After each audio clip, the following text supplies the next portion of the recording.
Dear students, last के lecture में हमने डिस्कस किया था थायराइड ग्लैंड। आज के इस लेक्चर में हम एक्सप्लेन करेंगे कि किस तरह से थायराइड हार्मोन सिंथेसाइज होते हैं। ये जो सिंथेसिस है किसकी, थायराइड हार्मोन्स की, occurs in 5 stages. The synthesis of thyroid hormones occurs in 5 stages. 5 stages में जो थायराइड हार्मोन्स है इसकी सिंथेसिस होती है। फर्स्ट स्टेज क्या है? Thyroglobulin synthesis. फर्स्ट में क्या है कि जो फर्स्ट स्टेज में है सबसे पहले थायरोग्लोबुलिन की सिंथेसिस होती है। नेक्स्ट क्या है? Iodide trapping. And third one is the oxidations of iodide. Next is transport of iodine into the follicular cavity. Next is iodination of tyrosines and coupling reaction. In stages से final thyroid hormones की synthesis होती है। यहां पर इस diagram की तरफ आप फोकस कीजिए कि ये वाला जो पोर्शन है this is the blood plasma. ये प्लाज्मा का पोर्शन है। ये वाला जो पोर्शन है ये ब्लड है। ब्लड से क्या है, आयोडाइड जो है ये ट्रांसपोर्ट करता है फॉलिकुलर सेल में। और ये वाला जो सेल है, ये जो सेल है ये कहां पर प्रेजेंट है? थायराइड ग्लैंड में। और थायराइड ग्लैंड में जो सेल्स प्रेजेंट है इनको हम क्या कहते हैं? Follicular cells of thyroid gland.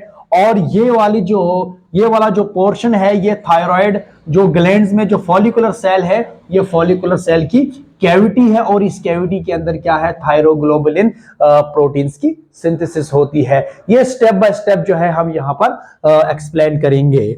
Now first point क्या है? Thyroglobulin synthesis. किस तरह से थायरोग्लोबुलिन की सिंथेसिस होती है?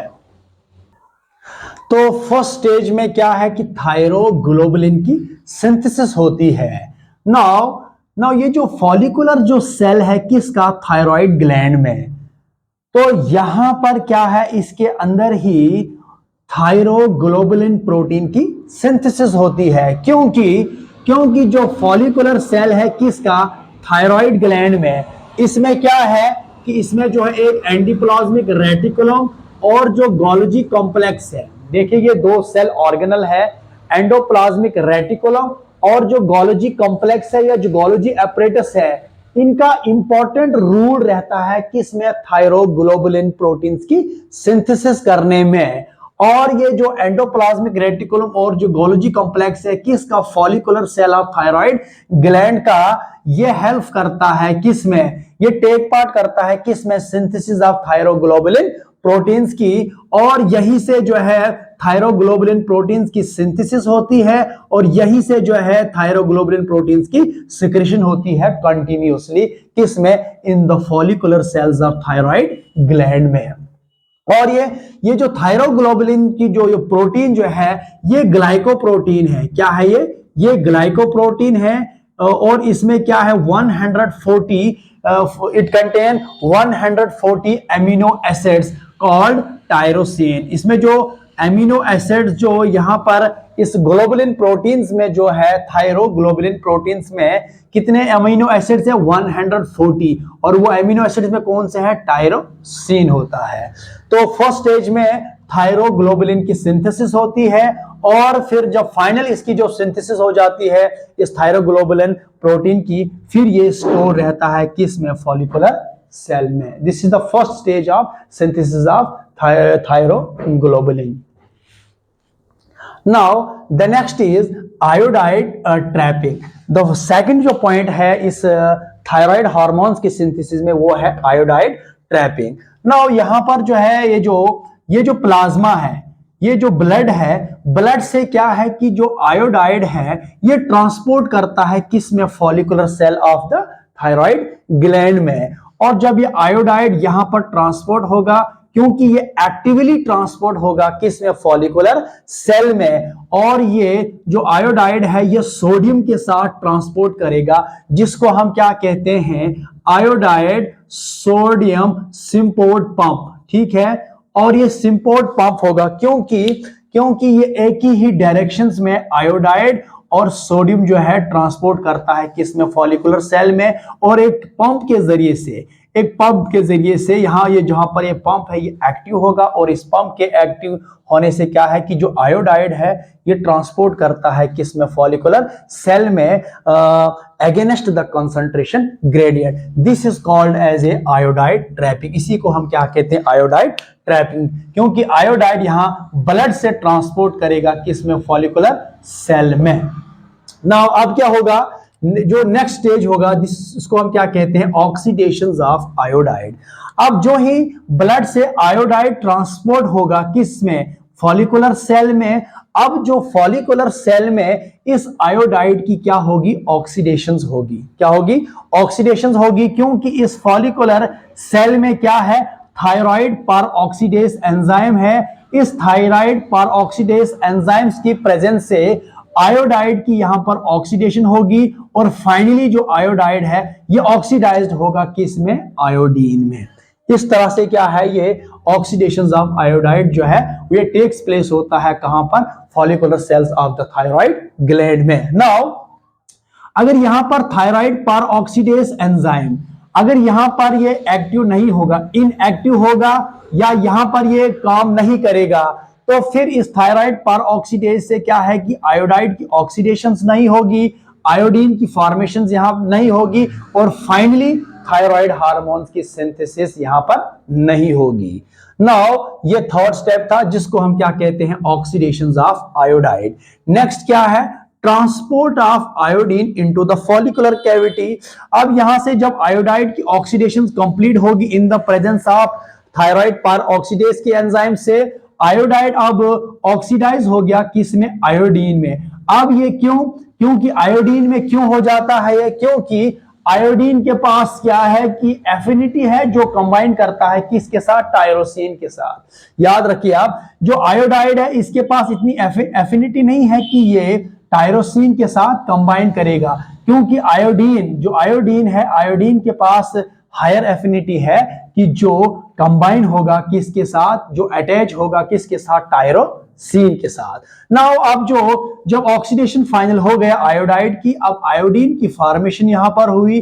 अब आयोडीन कहां ट्रांसपोर्ट होगा, कहां पर, यह ट्रांसपोर्ट होगा किसमें, फॉलिकुलर कैविटी में। किसमें, फॉलिकुलर कैविटी में, क्योंकि इस यहां पर जो है एक पंप जो है ट्रांसपोर्ट होगा, जिसको हम क्या कहते हैं, आयोडाइड क्लोरीन जो है यहां पर है, ये जो पंप है ये एक्टिवेट होगा। अब यहां से क्या है कि जो आयोडाइड यहां पर क्या है कि जो आयोडाइड क्लोराइड जो पंप है, क्या है, आयोडाइड क्लोराइड पंप यहां पर एक्टिवेट होगा। तो इसके एक्टिवेशन से क्या है कि जो आयोडीन है ये ट्रांसपोर्ट होगा किसमें, इस फॉलिकुलर कैविटी में। और जब फॉलिकुलर कैविटी में ये ट्रांसपोर्ट होगा, अब इस आयोडीन की यहां पर आयोडीनेशन होगा। क्या पर होगा, नेक्स्ट स्टेप क्या होगा, अब जो है आयोडीनेशन ऑफ जो टायरोसिन है ये अब टेक्स प्लेस होगा किसमें, फॉलिकुलर कैविटी में। नाउ जो नेक्स्ट स्टेप क्या है, आयोडीनेशन ऑफ टायरोसिन। देखिए the combination of iodine with tyrosine is called as a iodination. तो आयोडीनेशन किसको हम कहते हैं, आयोडीनेशन एक ऐसा प्रोसेस है जिसमें जो आयोडीन है वो कंबाइन होगा किसके साथ, टायरोसिन के साथ। उसी प्रोसेस को हम क्या कहते हैं, आयोडीनेशन। अब यहां पर आयोडीनेशन ऑफ टायरोसिन की होगी, क्योंकि आयोडीनेशन यहां पर किसकी प्रेजेंस से होगा, आयोडीनेस एंजाइम। ये जो आयोडीनेस एंजाइम है इसकी प्रेजेंस से आयोडीनेशन का प्रोसेस होगा।